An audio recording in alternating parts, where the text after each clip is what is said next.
cyd-destun heddiw yn amlwg, mae Cyngor Caerdydd wedi seto hwn fyny lle i cael bwyd oherwydd yn amlwg gyda'n sefyllfa coronavirus.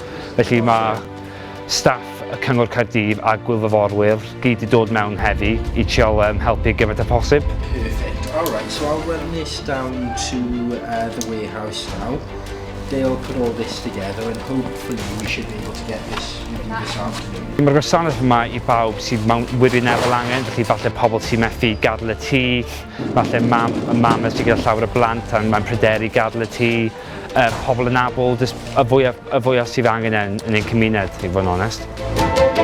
Mae'r perthynas rhwng y staff a'r gwylfyforwyr yn anhygoel. Mae pawb yn tynnu gyda'i gilydd yn onest, achos yn amlwg mae'r sefyllfa yma bach yn wahanol i dynod dydd i ddydd, felly mae pawb sy'n trio dod ymlaen a trio helpu'n gilydd gymaint â phosib, achos yn amlwg y nod yw helpu bobl sy'n angen y bwyd, felly ni gyd yn tynnu gyda'n gilydd, sy'n hyfryd. I volunteered because I thought it was a time to really give back to a community. Being a young person, I thought my skills could really help those in need. Even if you've done a little bit, you know that might go a long way.